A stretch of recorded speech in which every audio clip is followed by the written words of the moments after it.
అట్లాగే next cinema కూడా గోపీచంద్ మల్లినేనితో, ఎందుకంటే వీరసింహారెడ్డి లాంటి పెద్ద మాస్ హిట్ ఇచ్చాడు గోపీచంద్ మల్లినేని. అతనితో జూన్లో బాలకృష్ణ బర్త్డే ఉంది. ఆ రోజు షెడ్యూల్ స్టార్ట్ అవుతుంది అంటున్నారు.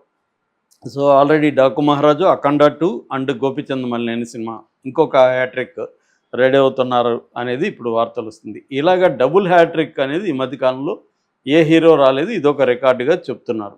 ఎందుకంటే మనకు మామూలుగా నాకు తెలిసి శివరాజ్ కుమార్కి హ్యాట్రిక్ హీరో అనేవాళ్ళు. శివరాజ్ కుమార్కి వరుసగా అట్లాంటివి ఉండేవి, కానీ డబుల్ హ్యాట్రిక్ ఆయన కూడా చేయలేదు. శివరాజ్ కుమార్ కావచ్చు, రజనీకాంత్ కావచ్చు, లేకపోతే మోహన్ లాల్ కావచ్చు, అంటే ఈయన ఏజ్ గ్రూప్ వాళ్ళు పాన్ ఇండియా లెవెల్లో అమితాబ్ కావచ్చు, ఎవరు కూడా ఇటువంటి డబుల్ హ్యాట్రిక్ సాధించలేదు. బాలకృష్ణ సాధించబోతున్నాడు అనేది చెప్తున్నారు. ఇక డాకు మహారాజు కలెక్షన్ల విషయానికి వచ్చేసరికి 3 రోజుల కలెక్షన్లు 92 కోట్లు దాటిందని చెప్తున్నారు. ఫస్ట్ రోజు 56 కోట్లు, రెండో రోజు 74 కోట్లు దాటింది, మూడో రోజు 92 కోట్లు. ఓవరాల్గా 3 రోజుల కలెక్షన్లు 92 కోట్లు వచ్చాయి. ఇది కూడా రికార్డ్ అని చెప్తున్నారు. ఇంకొక రికార్డు ఆయన సాధించింది ఏంటంటే, ఏ హీరోలు ఇప్పటి వరకు ఈయన ఏజ్ గ్రూప్లో ఏ హీరోలు సాధించని ఒక రికార్డు, అమెరికాలో వరుసగా ప్రతి సినిమాకి 4 సినిమాలు వేసుకుంటే ప్రతి సినిమాకి $1 మిలియన్ కలెక్షన్ అనేది అరుదైన రికార్డు. అది బాలకృష్ణ సాధించాడు. ఎందుకంటే బాలకృష్ణకి అమెరికాలో విపరీతమైన ఫ్యాన్ ఫాలోయింగ్ ఉంటుంది. సో ఈయన సినిమాలన్నీ కూడా అమెరికాలో చూస్తూ ఉండేవాళ్ళు ఉన్నారు. అంటే మనకి జనరల్గా మనకి చిరంజీవికి మాత్రమే ఆ కైండ్ ఆఫ్ ఓపెనింగ్స్, ఆ కైండ్ ఆఫ్ ఫాలోయింగ్ ఉంటుంది. దాని తర్వాత బాలకృష్ణకు ఉంటుంది. But Chiranjeevi selection of films కానీ, ఆయన చేస్తున్న ప్రాజెక్టులు కానీ సరిగ్గా లేవు ఈ మధ్యకాలంలో. ఆచార్య కావచ్చు, ఇలాంటి సినిమాలన్నీ మనం ఈవెన్ వాల్తేరు వీరయ్య కూడా అతను రవితేజ అని పెట్టుకొని ఆయన బండి ఏడవాల్సి వచ్చింది సోలోగా వెళ్లకుండా.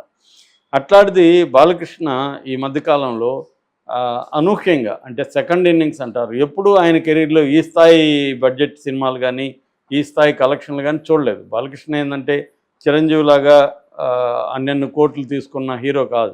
అసలు మామూలుగా జోక్ ఉంది, ఆయన రెమ్యునరేషన్ ఆయనకే తెలియదు, భార్యకు మాత్రం తెలుసు అని. ఆయన అవేమి పట్టించుకోవడానికి. సో ఎప్పుడైనా ఎవరైనా అడిగితే ఆమెను అడుగుతాడు, ఎంత నా రెమ్యునరేషన్ అనే జోక్ కూడా ఆయన మీద ఉంది. అంటే ఆయన ఎప్పుడు కూడా విపరీతంగా అత్యాశకు పోయి నాకు ఇంత డబ్బులు కావాలి అని డిమాండ్లు చేయడం కానీ ఉండదు. జనరల్గా ఏంటంటే బాలకృష్ణకు ఉన్న మంచి లక్షణాల్లో ఒకటి ఏంటంటే ప్రొడ్యూసర్స్ అండ్ డైరెక్టర్స్ హీరో ఆయన. అంటే ఒకసారి డైరెక్టర్ నమ్మినాక అతనితో సరదాగా బూతులు తిట్టచ్చు, అతన్ని అది ఇది కొట్టడానికి వెళ్ళొచ్చు, అవన్నీ ఉండొచ్చు, కానీ ఫైనల్గా అతని మాటే వింటాడు. చాలాసార్లు బోయపాటి గురించి చెప్తారు. బోయపాటి ఫర్ ఎగ్జాంపుల్ జోబిలో చేయబట్టుకొని ఒక సీన్ డైలాగ్ చెప్పమంటే ఈయన మర్చిపోతే కట్ సార్ జోబిలో చెయ్యి అంటే ఒక బూత్ తిడతాడు ఆ డైరెక్టర్ని, కానీ మళ్ళీ చెయ్యి మాత్రం పెట్టుకొని చేస్తాడు. అంటే డైరెక్టర్ చెప్పింది చేస్తాడు, కానీ సరదాగా ఎన్నిసార్లు చేపిస్తా అని తిడతాడు తప్ప చేయకుండా మాత్రం డైరెక్టర్ ఒప్పుకోడు. అంటే వేరే హీరోలు, అదే చిరంజీవి అనుకో, స్క్రిప్ట్లో కాలు వేలు అన్ని పెట్టి దాన్ని మార్చి దాన్ని తనదైన పద్ధతిలో చేయడానికి చిరంజీవి లాంటి వాళ్ళు ట్రై చేస్తే, బాలకృష్ణ ఒకసారి అసలు ఒక సీన్ నచ్చితే కూడా స్క్రిప్ట్ ఓకే చేసేస్తాడని కూడా ఆయన మీద జోకులు ఉన్నాయి.